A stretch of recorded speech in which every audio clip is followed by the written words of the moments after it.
I'm Samantha Mabe, website designer and founder of Lemon and the Sea, and this is Elevate Your Practice. If you're a holistic health practitioner ready to grow your practice without wasting time on things that don't work, you're in the right place. Each week, I share website, SEO, and marketing advice along with guest experts so you can bring in the right clients and feel confident about how you are showing up and serving the people that you help. Let's get started. In this episode, I'm talking with my friend Sarah Cook about how you can use AI and ChatGPT specifically to make your content sound like you faster. We have a lot of great conversations about how you can use ChatGPT from a technical standpoint to the pieces that are going to really help you get your brand voice in place so that all you have to do is get things that last 20% and it will streamline your marketing so much. Sarah Cook is the owner and creator of Wellness Writer, offering copywriting programs for holistic health and wellness practitioners.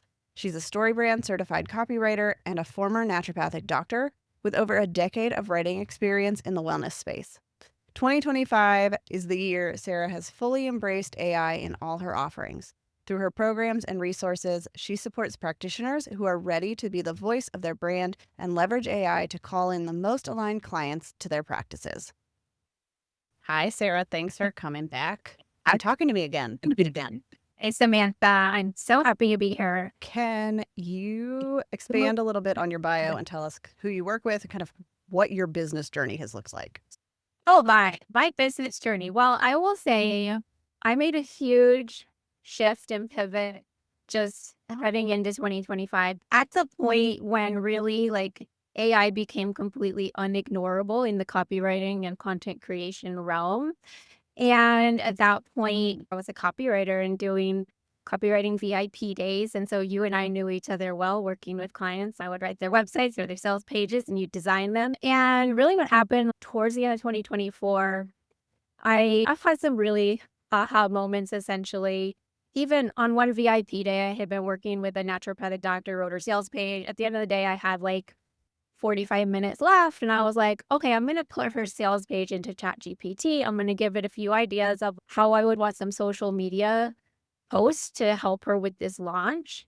And literally in that last 45 minutes, I was able to create high quality, good posts to help her with her launch. That night, I said to my husband, I'm burning down my business. And it was just sort of this realization that essentially AI, when it comes to creating content, it could do 80%, I would say, of what I was previously doing as a copywriter. And there is that other 20%, which is very learnable, it's very teachable. It's also very critical to make a huge difference between copy that you can tell is generic and just generated by ChatGPT. That 20% really is the huge difference and makes copy that actually will connect with clients, make conversions, and help these practitioners grow their practices. And so at that point, essentially, I decided my business is now focused on that 20%, where it's like, what can I do to really help practitioners leverage this incredible tool, which saves them so much time, saves them so much money, really almost levels the playing field in a way, like gives them an advantage that small practitioners, solo practitioners never had without having big budgets to be able to hire their own in-house copywriters and teams and things like that.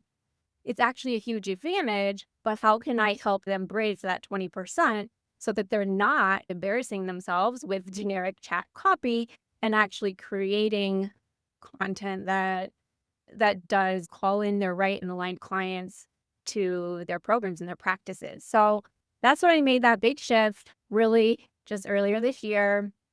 And so now I run a copywriting program where we heavily focus on, okay, how can we leverage ChatGPT? And yet how can we also bring in all of these sales psychology, copywriting frameworks, everything that I've always known and done with copywriting? How can we bring that in just to make the content work for these practitioners? So I'm running that copywriting program. Another thing I've kind of just shifted around over the last year was that previously I had been running this social media content membership where I fully wrote, fully written captions, fully written email newsletters. My members got these bundles every month and they loved it, right? But again, what I was doing is not that much more than what ChatGPT can now do, and the fact is that the way marketing is changing so rapidly, copy and paste content is not helping anybody anymore. And what matters now is that we're telling stories and we're connecting and we're sharing things from lived experience. If you're not putting something in your content that people can't just get from their own chat with ChatGPT, you're not going to move the needle in your business. So anyway, I literally just closed down that version of my membership, and I'm running a much lighter version to just support practitioners in their social media in a way that's more giving them prompts, giving them ideas, giving them storytelling hooks, giving them trending things so that they can really be, sharing things that are relevant and gonna actually help them move the needle rather than just like, hey, here's 5 tips kind of thing. I think it's so interesting with AI that people are either all for it or against it. You see all the time, I can tell exactly if this was written by AI. And so we want the real stories and the real stuff. And so it sounds like what you're doing is kind of combining both of those things. Here are the prompts to give you some ideas, and then you actually have to take it and make it your own so that people will connect with it. But you don't actually need to spend an hour figuring out what your caption should say on Instagram. A huge thing, right? Mostly I'm working with solo practitioners are wearing a lot of hats in their business. They don't have a lot of time. And to be honest, Instagram, social media is not necessarily the best use of their time. If they have a block of time to work on their business growth, they might be better off creating their next lead magnet or setting up a little mini workshop they could run, something that's actually going to move people into their ecosystem and convert them into sales. There's a lot of things that they could be doing. So, yes, social media is really great way to stay visible and stay connected, but I really, really don't want that to be consuming all of their time. I want that to be quick and easy for them so that they do have that mental freedom, that time freedom to focus on things that will probably move the needle more significantly in their practice. We see these places spend a ton of time on social media and we forget they're probably big practices that have like a front desk person that could do it, or they hire these huge marketing firms. You and I work with smaller practices. Like it might just be one person and they're never going to be at marketing firm $10,000 a month, and that's fine. But then the expectations have to change. It amazes me how much some of these firms will do and how much they charge. It used to be that you either had to have a huge budget or you really had to just be naturally good at creating content, kind of naturally creative to keep up with this. But literally now, it really is possible to keep up with it. It's possible to stay visible on your Instagram account, send out your weekly email, and also have enough time to be serving your clients. The fact is, with ChatGPT, it really can streamline things so much that it really, I think, gives a leg up to the smaller practitioners who didn't have that before. So, what do you say to But people it people who are in the health and wellness space that are still really hesitant to use AI, even when it comes to like marketing and writing? I believe that if this tool exists, we want the people who are doing good things in the world to take advantage of it. I don't see why we should only let the big guys take advantage of it. Even if there are negative things about AI, which there are, I say we should get it in the hands of people who are doing good and just take full advantage of it. That's all. Yeah. I think it's helpful. What you do and kind of what we're going to talk about is you're not just letting it create whatever it wants. You're guiding it. It's going to sound like you. It's not something that's just like spit out whatever you want and I'm going to copy and paste it. Absolutely. One of the biggest things that my students in my program are taking away right now is they say it's helping them find their voice. They say it's actually helping them get more clear on their message. That's powerful. That's amazing. And it's really different. I have one student who just said on our coaching call the other day, she was like, I can't believe I'm like happy about this and I'm saying this, but I just fired my VA because she realized that her VA had been doing all of her social media, but it wasn't her voice. What she said was, what I've found is that nobody else can actually like capture my voice as well as I can. And now that I have this tool to help me do it, I can do it quickly and easily to where it wasn't worth it for me anymore to have the VA doing that. And of course, she's like, maybe I will come back around and have a VA for this or that and other thing sometime. This is not about not having help. But the fact was, through the process of her working with ChatGPT, actually getting in there and creating some real content, she felt like she was really becoming more clear on what things she wanted to say and how she wanted to say them in her own way, which is really, really cool. Do you have any tips to help people do that? Get it to sound like you, give it the output that they want, and make sure that it's actually doing the job of saving us time. I teach this in a little mini course essentially where we start by creating a brand document and that has all the most important messaging points about who you're serving, what you're about, what your offers are, all of those types of basic messaging about you and your practice. We also create a brand voice guide by actually providing ChatGPT with other things that you've written or said. I have a client, she is incredible at speaking. She's an acupuncture functional medicine doctor, and she's been on TV. She does podcast interviews. That's just how she communicates very, very easily verbally, which is opposite of me, where it comes through my fingers.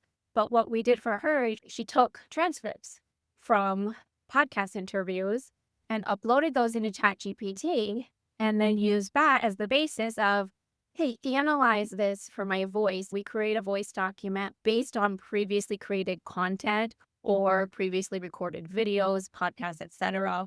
And that's like one of the best ways to get in there. And you can even then prompt it with things of like, what are some analogies that I tend to use a lot? What are some phrases that I tend to use a lot?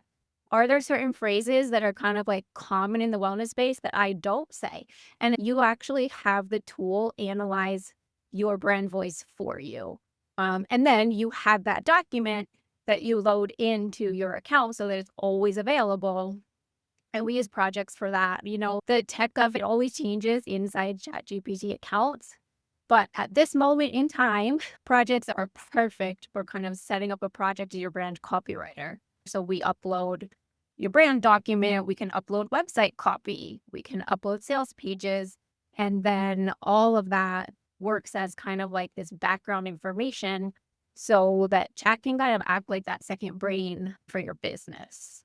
I did your course and I set up my AI copywriter, and it was so helpful to think about like, okay, what do I say and what don't I say is a big one that I really liked. Here are all of my services that I offer. Here's kind of the way that I talk. I had lots of podcast interviews and writing I could give it so that when I ask it to do something, it's really close to what I actually want it to say. And I set it up in a project so then I can go back and reference it. I can pull from it again and kind of have it as like this continuous document that's always learning and referring back to that information that I've shared with it. Exactly. And I think what's interesting too is as business owners, we're just inherently creative people. We tend to change and evolve over time and we add little offers or we change our lead magnets. And so it's not like we can create one brand document and then that lives forever. But what's nice is that, you know, anytime you do make those little shifts in what you're offering or little shifts in your messaging or small shifts in how you recognize who your ideal client is, you can just go in there, update your brand vibe document. It's very easy. You can just update it as your business evolves and move that into the project that you're using to write all your copy. Do you feel like You there feel are like any things that people really have to look out for, even when they've put all this stuff in and kind of trained ChatGPT, that they still have to be like, okay, I know that I'm going to have to review it for. Apparently, the Oxford comma is now a sign of AI, which makes me sad because I'm an Oxford comma girl all the way. thing that drives me crazy because there are certain styles of writing that these were actually good copywriting skills, right? The Oxford comma, I agree. I like it. I used to like the M dash. That is a punctuation that I used to use, but ChatGPT overuses it to the point that now we have to kind of go back and use it very, very sparingly or our copy screams that ChatGPT wrote it, right? So the M dash is definitely one of them. Even the rule of three, this is also historically great in copywriting. You list things in three. So if you're describing something, right, it's like, this is good for your hormones, your gut, and your mood. One, two, three, it sounds good. But what is so bizarre is that ChatGPT has overused that so much that you start to see every sentence has the rule of three. And so now I'm going back and I'm changing every time that it has a list of three, I just change it to a list of two. And not every time, but the problem with it is that it uses some of these mannerisms to repeatedly, essentially. And so you just kind of have to thin it out. There are certain sayings that seems that they are kind of going through phases because initially it was transformational and skyrocket and unlock, but now other phrases are creeping in repetitively, or I see them a lot in the content that I'm working with, like, you're not broken. The first few times I started to see it, I was like, that's okay. Well, now I see it in everything that comes out of ChatGPT, right? So I think that it might kind of shift over time what phrases it starts to repeat. That's definitely one example where I would eliminate anytime it says you're not broken. Another really clear one that, again, a good copywriting tactic gone bad is this concept of starting with, I call it a negative anchor. I don't actually technically know what it's called, but anchoring something in like, it's not. So it's not that you're lazy.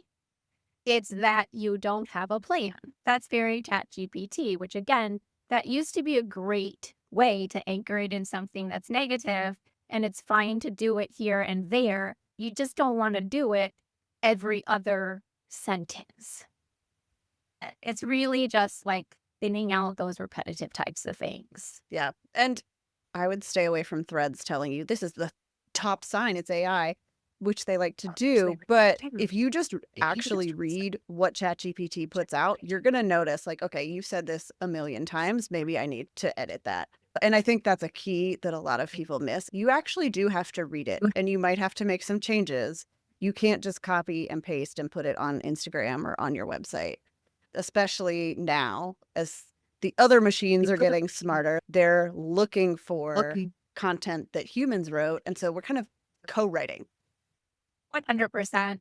What you need to do is you actually need to think, what do I have to offer here that somebody cannot just get by searching on Google or by asking ChatGPT themselves? This is becoming more and more important. I think it used to be something that was really easy to overlook, but now I'm almost like, you need to put at least one little phrase to show that this is based on something that happened to you in your life, that you have seen or observed in your life, that you saw happen to someone else, something from your experience that shows this is actually coming from you.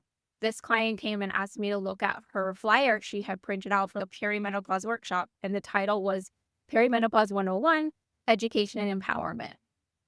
That is just all 100% generic words. That tells me you just asked ChatGPT to summarize what is this workshop about. It's about perimenopause 101, empowerment, and education.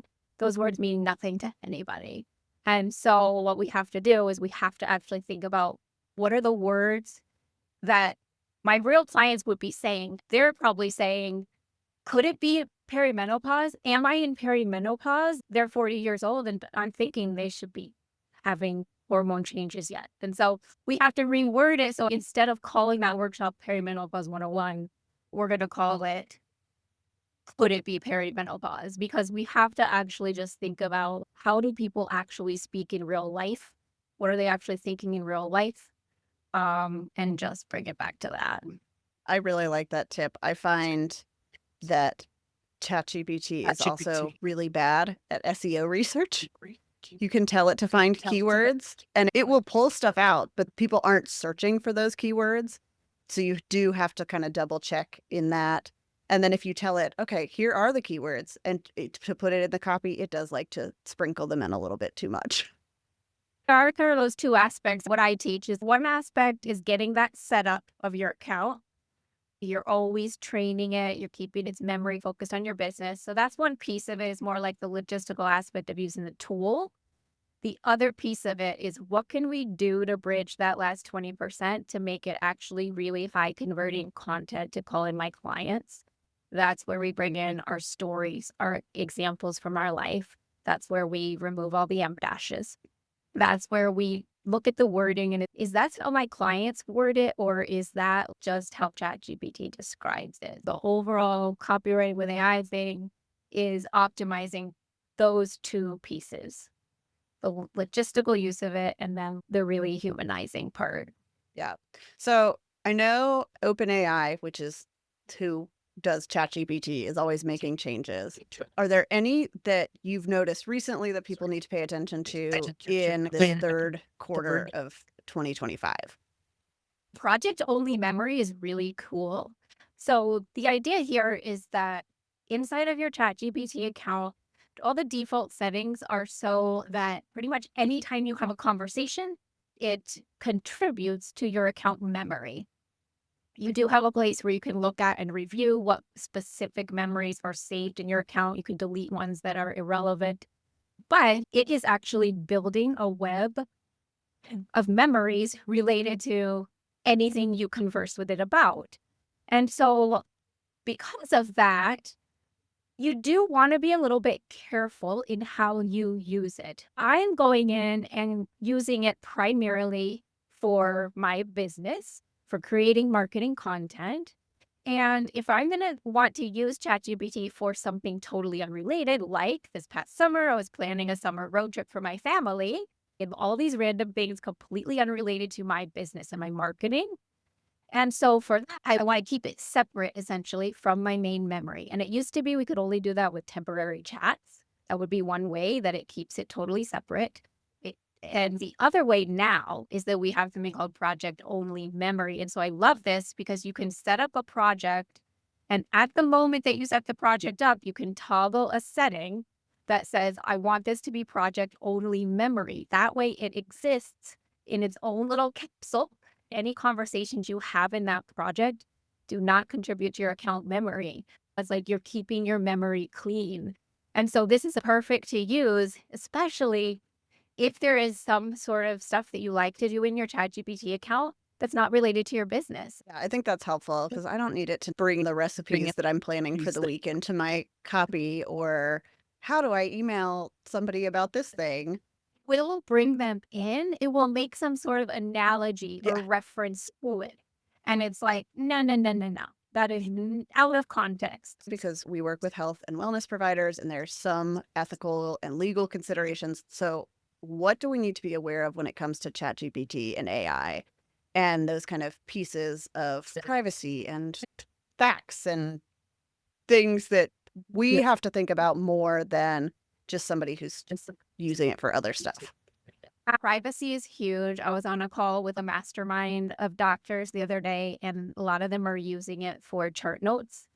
And so we were kind of in a conversation about that. The fact is, you can do that, but you have to make sure there are no identifying information for your patients, right? Because any information that you put into chat conversations can be used to train their models on the back end. And so you just literally have no control over where that information ultimately ends up or potentially would get spit out into somebody else's conversations. And so privacy is definitely a huge thing. There are certain ways that you can change your privacy settings on the back end, but I'm not going to get into the legalities of that. It's beyond my scope for sure. I would just assume that anything you put into conversations with chat, you need to assume that it's not private. So that's really, really huge. Yes, you do have to fact check. Say you're writing a blog article and you're wanting to find some references to back up what you're saying. Like, you always like to use magnesium in your patients with headaches, but you want to find evidence of research to back that statement up. Yes, you can search for that directly while you're chatting with ChatGPT. It can search the web, it can search for references. One thing I like to do, because if you just say, can you find studies on magnesium and headaches? A lot of times it will pull blog articles that they're secondary references. The best thing that I have found is literally to say, can you pull studies from PubMed? And that just gives it a little more direction to usually find more relevant studies, those types of things. Of course, it's just like any time if you're writing in a little bit more of a research backed style, you have to go look and see, is that actually a relevant reference? Does that say what I think it says? Of course. But it can be used for that. It's just that little tip of always double checking that anything you're taking from it, you cannot assume it is true fact. You do need to confirm elsewhere that it is accurate. Right. And do you know anything about copyright and content with ChatGPT? So there's something that is like called accidental plagiarism or AI plagiarism. And that is when if ChatGPT provides you with something that accidentally is something somebody else already published with their name on it, they own the copyright to it. And it is possible for this to happen because the way that ChatGPT comes up with its answers is just searching this vast database of information, including all the information on the web. And it could accidentally provide you something that you would be infringing on somebody else's copyright if you literally copied and pasted it. I will say that I do not worry about this on a day-to-day usage basis at all. Primarily, if you use it the way that I teach, where you are setting up with your brand message, your brand vibe, all that, you're brain dumping what you want it to say. This is a huge thing that I teach, is that you really do need to start in your own mind of what is it that I want to communicate here. And you can just dump that in. And when you provide enough of that sort of input, you are much, much, much, much, much less likely that chat's going to go out and pull something random that someone else wrote, right? It's actually going to take all of that input from you, and you're going to get something back that's really customized to you. And so for that reason, I do not lose sleep over it. But if you are going to be asking it generic questions, and if you are going to say, hey, write me a blog article on the topic of magnesium for headaches, then there's a chance that it's going to pull some things that somebody else wrote. So it is important to be aware of that. But it sounds like we just need to make sure we're not letting it do all the work. We are giving it the prompts. We're giving it the voice. These are all of my ideas. Can you make it actually sound like something I can publish and not just a list of random things that I put together? Think of it as your in-house copywriter. I always think about back when I was blog writing. One of my clients is a functional medicine doctor here in Denver. He was very brilliant. He was very busy. He would just get these bursts of ideas while he was working with patients. He would do a voice memo note and send that to me.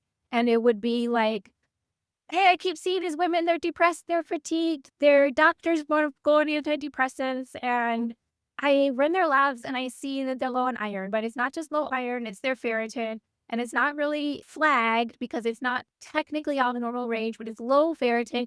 And I have all these ideas and I want a blog article on low ferritin and depression in women and blah, blah. And he would brain dump And then I would turn that into content. And that's exactly how you have to use ChatGPT. You have to think that you're brain dumping this voice memo on some brilliant copywriter, and they will turn it into something for you.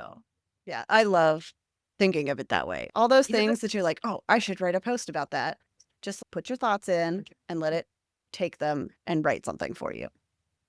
All right, Sarah, where can people find you online and check out what you are doing and resources, anything you want to share? You could find me on Instagram. My handle is sarahcook.wellnesswriter. You can find my website at wellnesswriter.com. I do tend to switch out my freebies frequently because I have fun with it. But right now, I have something really fun out there. It is called Dazzle. It's a custom GPT that I built that will actually create an entire Instagram setup for you. You put in a very brief information about you and your practice, and it will write your Instagram bio. It will write pinned post captions for you.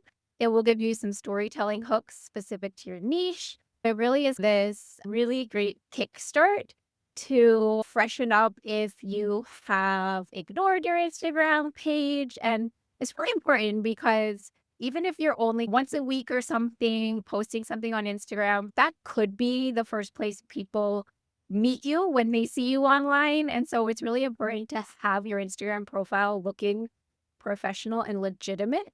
And so Dazzle will do that for you very easily in ChatGPT. I also have a freebie that's just a really good like tutorial around the setup. Some of those things that we talked about. If you were like, what are you talking about? Memory and settings and projects. I do have just like a 12-minute tutorial that's free on my site as well. So those are a couple freebies on my site right now, and we can put those links in the show notes as well. Yep, I will do that. Well, thank you so much for coming on and talking through all of this and giving people better ways that they can use AI.